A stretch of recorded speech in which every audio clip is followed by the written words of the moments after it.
What is NDIS support coordination?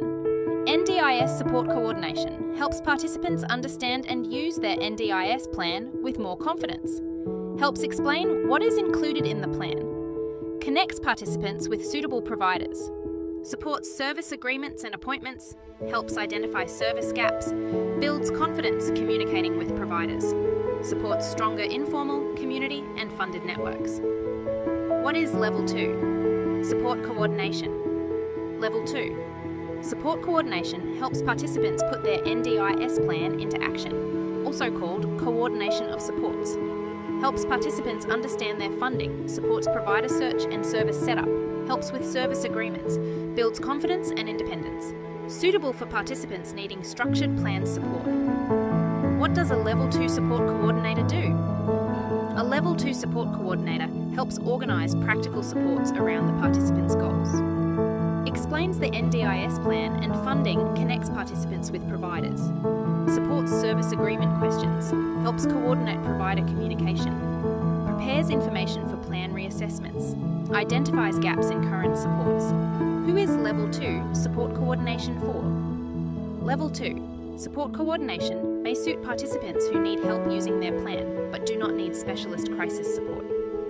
New to the NDIS, have a new or changed plan. Need help finding providers. Have multiple supports to organise. Need help understanding service agreements. Want better provider coordination. Need support preparing for reassessment. What is specialist support coordination? Non-face-to-face support is work completed for the participant when they are not physically present. Emails and phone calls. Provider communication. Referral coordination, meeting preparation, service agreement review, documentation and case notes. Plan review preparation must still connect to the participant's NDIS plan, goals and support outcomes. What does a specialist support coordinator do? A specialist support coordinator helps when supports are complex, unstable or difficult to coordinate, manages complex support environments, responds to risk or crisis situations, works across health, housing and other systems, helps reduce barriers to plan use, supports service stabilisation, coordinates referrals and communication, helps create safer, more sustainable supports. Consider specialist support when the participants' needs are complex, high risk or unstable, and extra coordination is needed to keep supports safe and consistent. Who is specialist support coordination for? Specialist support coordination may suit participants with complex needs, high risks or major barriers. Repeated service breakdowns, housing instability, hospital discharge planning needs, psychosocial disability-related complexity, behaviour, support needs, safeguarding concerns, limited informal support, involvement with health, housing or justice system. Level 2 versus specialist support coordination. The main difference is the level of complexity, risk and intensity involved. Level 2 helps with plan use and provider connection. Specialist support coordination helps with complex barriers. Level 2 focuses on capacity building. Specialist support focuses on risk reduction. Level 2 suits more stable support needs. Specialist support suits high risk or complex situations. Both aim to help participants use their plan well. Is specialist support coordination same as Level 3? Yes, specialist support coordination is commonly known as Level 3 support coordination. Level 1, support connection. Level 2, coordination of supports. Level 3. Specialist support coordination Level 3 is more intensive and specialised. It supports complex needs and higher risk situations. It helps reduce barriers and stabilise supports. When specialist support may be needed, specialist support coordination may be needed when regular plan support is not enough. Supports keep breaking down. There are high risk or urgent concerns. Multiple service systems are involved. The participant cannot use their plan effectively. Informal supports are under pressure. Psychosocial disability needs are complex safeguarding or behaviour support concerns are present. Can you have both of them? Some participants may have different support coordination levels depending on their plan and needs. Funding depends on the participant's circumstances. Specialist support may be needed during complex periods.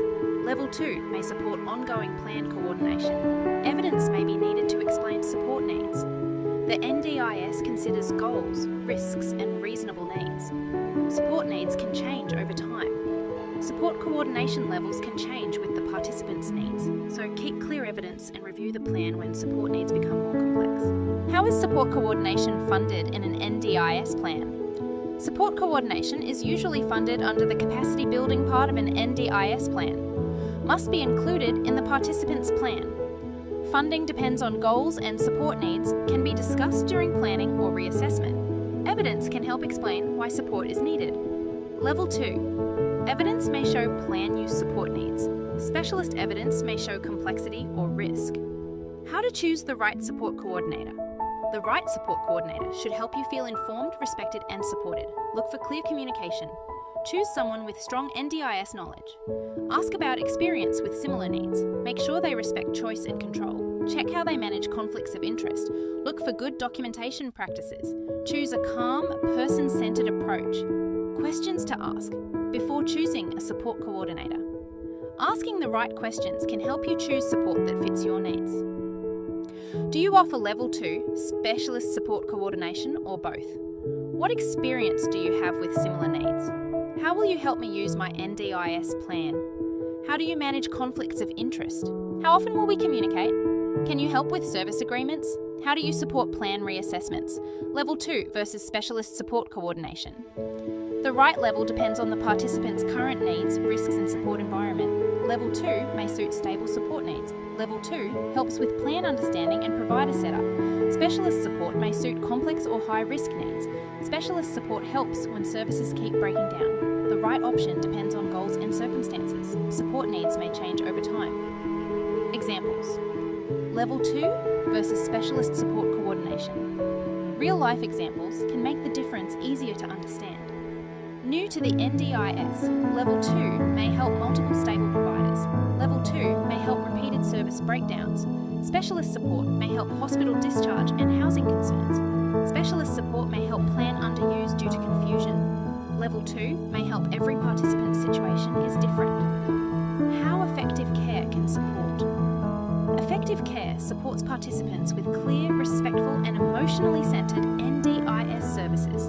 We take time to understand your goals, we listen to your needs and preferences, we help explore support coordination options, we support clearer provider connections, we help identify service gaps, we support plan reassessment conversations, we focus on care that feels human and person-centred. Choosing the right support coordination level. Choosing the right support coordination level depends on the participant's current needs, risks and support environment. Level 2 may help with plan use and provider coordination, while specialist support coordination may be needed when complex barriers, service breakdowns or higher risks make the plan harder to use. If circumstances change, a plan reassessment may help review what level of support is needed.